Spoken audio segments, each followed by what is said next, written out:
কোরআন যদি আপনি পড়েন অবাক হয়ে যাবেন। আল্লাহ বলছেন আমি যাকে খুশি তাকে কন্যা দিই, আবার যাকে খুশি তাকে পুত্র দিই। 25 নম্বর পারা 7 নম্বর পৃষ্ঠা 13 নম্বর লাইনের 49 নম্বর আয়াত, ইয়াগাবু লিমান ইয়াশাউ ইনাসা ওয়া ইয়াগাবু লিমান ইয়াশাউ যুকুর আও ইউজাউবিজুহুম যুকুরান ওয়া ইনাসা ওয়া ইয়াজআল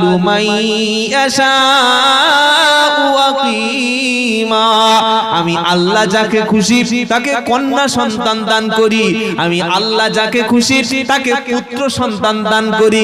প্রথমে আল্লাহ মেয়ে ছেলেদের কথা বলেছে, অধিকাংশ উলামা বলেছেন যার কন্যা সন্তান হয় তার ভাগ্যটা অনেক ভালো। আর আমাদের তো 3টে মেয়ে হয়েছে বিয়ে করার পরে, বিবিকে কথাই বলেন আছে না, যে বারবার মেয়ে হচ্ছে বলে বিবির সঙ্গে অশান্তি, এই রকম অপদার্থ অশিক্ষিত ইললিটারেট জাহিল আছে না নাই? মেয়ে হচ্ছে বারবার, স্ত্রীর সঙ্গে কথা বন্ধ করেছে। অথচ স্ত্রী বা কন্যা নারী আল্লাহর পক্ষ থেকে রহমত, নারী আল্লাহর পক্ষ থেকে রহমত। যখন কোন নারী আপনার আল্লাহ পাক আপনার ঘরে পাঠালেন, এটা আপনি শুনে বলবেন আলহামদুলিল্লাহ। আল্লাহ পাক বলছেন আমি আল্লাহ যাকে খুশি কন্যা সন্তান দান করি, আবার যাকে খুশি পুত্র দান করি, আবার যাকে খুশি পুত্র এবং কন্যা দুটোই দান করি, আবার যাকে খুশি কন্যা এবং পুত্র কিছুই আমি না। ছেলে এবং মেয়ে দেওয়ার ব্যাপারে, দান করার ব্যাপারে শুধুমাত্র আমার হুকুম চলে। কোন বাবারও কেরামতি। কেউ যদি মনে করে 10 বছর বিয়ে করেছি ছেলে হলো না, চলে যাই বাবার মাজারে, বিশাল বড় কবর, আর কবরের উপরে যখন পাকা বিল্ডিং থাকবে তখন সেটা হয়ে যাবে মাজার।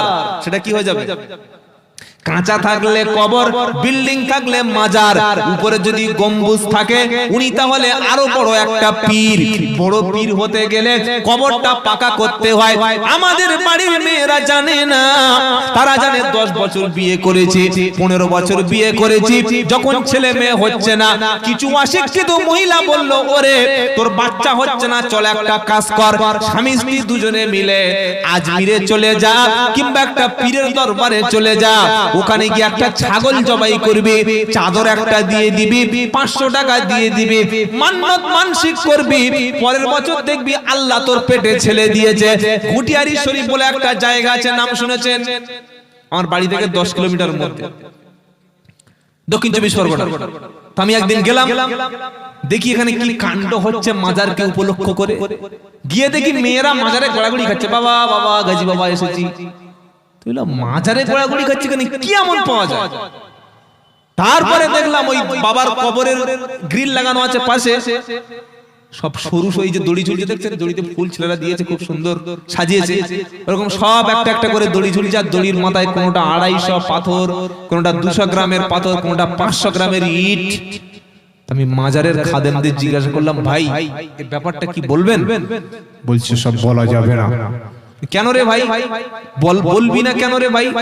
বলছে এইগুলো এই কারণে মেয়েরা মান্যত করেছে, তাদের আকীদা, তাদের বিশ্বাস, যে যাদের 5 বছর 10 বছর বাচ্চা হয় না, স্বামী স্ত্রী একদম ফেলিওর, ডাক্তার দেখিয়ে দেখিয়ে টেস্ট করিয়ে করিয়ে ওষুধ খেয়ে তাদের বিশ্বাস যে মাজারে যদি পাথর ঝুলিয়ে দিয়ে মাজারে যদি মান্যত করি, এই পাথর যেমন ভারী, 1 বছর পরে মেয়েদের পেটটাও ভারী হয়ে যায়। আস্তাগফিরুল্লাহিল আযীম, বলুন আস্তাগফিরুল্লাহ, নাউযু বিল্লাহি মিন যালিক। মুসলমানদের ঈমান এবং আকীদা কতটা খারাপ হয়ে গেছে।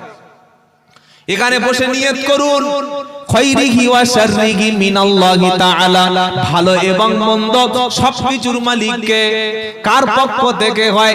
ওয়া ইয়ামসাসকাল্লাহু বিদুররিন ফালা কাশিফা লাহু ইল্লা হু ওয়া ইউরিদকা বিখাইরিন ফালা রাদ্দা লিফাদলিহি 11 নম্বর পারা 20 নম্বর পৃষ্ঠা 1 নম্বর লাইনের 110 নম্বর আয়াত সূরার নাম ইউনূস। আল্লাহ পাক বলছেন আমি আল্লাহ যদি কাউকে কল্যাণ দান করে, কাউকে যদি ভালো করতে চাই, উপকার করতে চাই, নাফা করতে চাই, সন্তান দিতে চাই, চাকরি দিতে চাই, কারোর কপালটা যদি পরিবর্তন করে, আমি আল্লাহ যদি কাউকে ধনী বানাতে চাই, বিশ্বের সমস্ত মানুষ যদি এসে আমার হাত থেকে তাকে কেউ তাকে ক্ষতি করতে পারবে না। আর আমি আল্লাহ যদি কারোর অকল্যাণ দান করে, কারোর যদি কোনো ক্ষতি আমি ফেলে দিই, তামাম বিশ্বের সব পীর সাহেব, সব হুজুর সাহেব, মুফতি সাহেব, পৃথিবীর 700 কোটি মানুষ ওই ব্যক্তিকে আমার ক্ষতির হাত থেকে বাঁচানো কখনো মনে থাকবে ইনশাআল্লাহ। ছেলে হয় না, মেয়ে হয় না, তাহাজ্জুদের নামাজে কেঁদে কেঁদে আল্লাহর কাছে বলুন, আল্লাহ বিপদে পড়েছি, আপনি সাহায্য করুন। সাহায্য চাওয়ার মাধ্যম কখনো মাজার না। আর পীর সাহেবরা কিন্তু বক্তব্য করতে করতে যারা ভণ্ড পীর, তারা বলে বাবা আল্লাহর ওলিরা মরে যাওয়ার পরে আল্লাহ তাদের ক্ষমতায় 1 গুণ বাড়িয়ে দিয়েছে। বলছে এত ক্ষমতা বেড়ে গেছে যে জীবিত অবস্থা যা ছিল তার চাইতে ডবল হয়ে গেছে। সুতরাং যদি কিছু চাইতে হয়, যদি কিছু বলতে হয়, তোমার জীবনের ভালো মন্দ সবকিছু এসে আমার বাবার কাছে বলো। তুমি মূর্খ মানুষ, আল্লাহর কাছে যেতে পারবে না। কিছু টাকা দাও, কিছু হাদিয়া দাও, চাদর দাও, মানত করো, নজর দাও, উনি তোমার হয়ে আল্লাহর কাছে চেয়ে দেবে। শুনতে পাচ্ছেন? পৃথিবীর মধ্যে সবচাইতে দামি মানুষ যে ব্যক্তি, আল্লাহর পরে যার সম্মান, তিনি বিশ্ব নবী মুহাম্মদ মুস্তাফা সাল্লাল্লাহু। সাহাবারা যখন কোনো বিপদে পড়েছেন, আল্লাহর নবীর ইন্তেকালের পরে মসজিদে নববীতে চেয়েছেন, জান্নাত নবীর কবরের কাছে চেয়েছেন। বলুন, জোরে বলুন। আল্লাহর নবীর কাছে কখনো কোনো সাহাবা চাননি। এখানে হাজী সাহেব যারা আছেন জিজ্ঞাসা করে দেখুন, আল্লাহ রাসূল সাল্লাল্লাহু আলাইহি ওয়াসাল্লামের কবরের সামনে থেকে হাজী সাহেবরা গিয়ে সালাম পাঠ করে, আসসালাতু ওয়াসসালামু আলাইকা ইয়া রাসূলুল্লাহ। এটা বলতে বলতে সামনে থেকে চলে যায়। কোন হাজী সাহেব যদি নবীর কবরের সামনে গিয়ে বলে ইয়া রাসূলুল্লাহ, হাবিবাল্লাহ, শুধু হাতটা যদি তোলে, সৌদি পুলিশরা কিন্তু পাছা ফাটিয়ে দেবে। ঠিক বলছি না ভুল বলছি? সৌদি পুলিশ দেখছে ঈমান, আমাদের দেশের মাজার ব্যবসায়ীদের সেই ঈমান। এটা আপনি ভালো করে লিখে রাখুন। পৃথিবীর কোন জীবিত পীর বা কোন মৃত পীর আপনার ভাগ্যের কোনো উন্নতি বা অবনতি করতে পারবে? কারণ ফয়সালা কোত্থেকে হয়? আল্লাহর পক্ষ থেকে। একটা বিষয় আপনার ভাগ্য পরিবর্তন হতে পারে, সেটা দোয়া। সেটা কি? দোয়া। দোয়ার দ্বারাই মানুষের তাকদীরটা আল্লাহ পরিবর্তন করতে পারে যদি দোয়াটা কবুল হয়। আর যেখানে দোয়াটা কবুল হয় ওটা মাজার না, ওটা কবর না, ওটা পীরের দরবার নয়, ওটা দরগা নয়, ওটা পীরের আস্তানা নয়। যে জায়গায় দোয়াটা কবুল হয় ওটা হচ্ছে নামাজের পাটি। জোরে বলুন, ওয়াস্তাইনু বিস-সাবরি ওয়াস-সালাহ ওয়া ইন্নাহা লাকাবীরাতুন ইল্লা আলাল খাশিঈন। এক পারা সূরা বাকারার 44 নম্বর আয়াতে আল্লাহ বলছে, বান্দা তোর অবশ্যই বিপদ আসবে, মুসিবত আসবে। বিপদে পড়ে গেলে কখনো কবরের কাছে ছুটবি না। মুসলমান বিপদে পড়লে কখনো কোনো কবরের কাছে যায় না।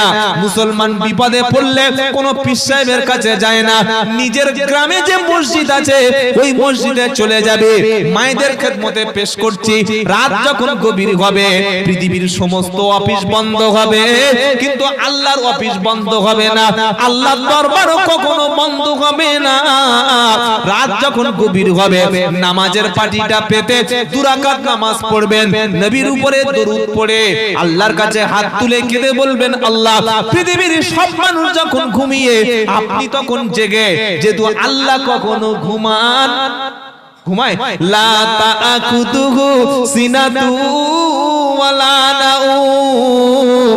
এক পারা 3 পৃষ্ঠা সূরা বাকারার আয়াতুল কুরসির মধ্যে 255 নম্বর আয়াতে আল্লাহ বলছে ঘুমও আমার নাই, তন্দ্রাও আমার লাগে না।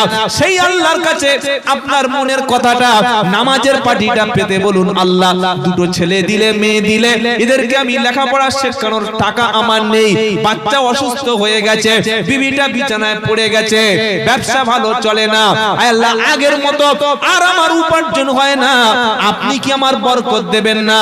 আল্লাহ বলছে যখন চাইবে, চাওয়ার সাথে সাথে আমি আল্লাহ তোমারটাকে সাড়া দেব।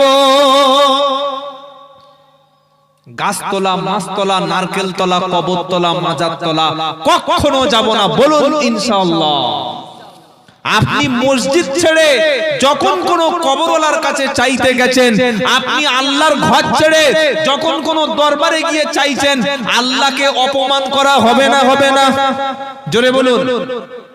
স্ত্রীর শাড়ি ছিঁড়ে গেছে, কাপড় পুরাতন হয়ে গেছে, আপনার স্ত্রী আপনার কাছে রাত্রে বেলা বলবে যে স্বামী বিয়ে করেছেন 5 বছর, অনেক ভালোবাসি, তুমি আমাকে ভালোবাসো, আমিও তোমাকে ভালোবাসি, আমার কাপড়টা পুরাতন হয়ে গেছে, কাপড়টা ছিঁড়ে গেছে, স্বামী আগামী রবিবার টাকা পেলে দুটো কাপড় আমার জন্য কিনে আনবে। এটা স্ত্রী যদি আপনার কানে কানে বলে, মনে মনে আপনার কাছে এসে ভালোভাবে শান্তভাবে বলে, পৃথিবীর স্বামী যদি প্রকৃত স্বামী হয়, এর কাপড়টা কিনে দেবে না? দেবে না? জোরে বলো। বিবি যদি স্বামীর গলা ধরে বলে, স্বামী তুমি আমার জান, তুমি আমার মাল, তুমি আমার প্রাণ, তুমি আমার সুইট হার্ট, তুমি আমার একটা কাপড় দাও, মিষ্টি করে বললে স্বামী অবশ্যই তার জন্য কাপড় আনবে। এটা স্ত্রীর উচিত ছিল স্বামীর কাছে আবদারটা করা। এখন স্বামী বাড়ির বাইরে কাজে চলে গেছে, ধরুন ডেবরায় একটা ব্যবসায় চলে গেছে, কিংবা হাওড়ায় চলে গেছে, কিংবা সাঁতরাগাছিতে চলে গেছে, উড়িষ্যায় চলে গেছে, চলে যাওয়ার 1 সপ্তাহ পরে আপনার বিবি, আপনার ছোট ভাই, আপনার ছোট ভাই বিবির কি হবে? দেওর। দেওরের কাছে বলছে, এই দেখ, এই ভাই, এই ছোট ভাই, বলে কি? বলে তোর বর্দা আসলে বলিস তো। বললে কি বলতো? কি বলতো ভাবি? বলছে আমার যে কাপড় দুটো পরতাম না, কাপড় দুটো ছিঁড়ে গেছে। বললে আচ্ছা। তো বললে তোর দাদাকে বলবি আসলে যে তোর দাদা যেন আমাকে দুটো কাপড় কিনে দেয়। এবার বলুন, আপনি 1 সপ্তাহ বা 1 মাস পরে বাড়ি এসেছেন, আপনার ছোট ভাই বলছে, ও বর্দা, বললে কি? তোমার চোখ নাই, তুমি কানা কানা। বলে কি হয়েছে বল? ভাবি কাপড় ছিঁড়ে গেছে, পুরাতন কাপড় পরছে, তোমার চোখে দেখতে পাও না? বললো কি করে বুঝলি তুই? বউটা তোর না আমার? বলছে না তোমার। তুই বুঝতে কি করে বল? ভাবি 3 দিন আগে আমাকে ডেকে বলল যে ভাবির কাপড় ছিঁড়ে গেছে, দাদাকে বলতে বলবে। আচ্ছা, আপনার স্ত্রী যদি আপনার ভাইকে দিয়ে আপনার কাছে বলে, এটা শুনে মনটা কত খুশি হবে বলুন তো? খারাপ হবে তো?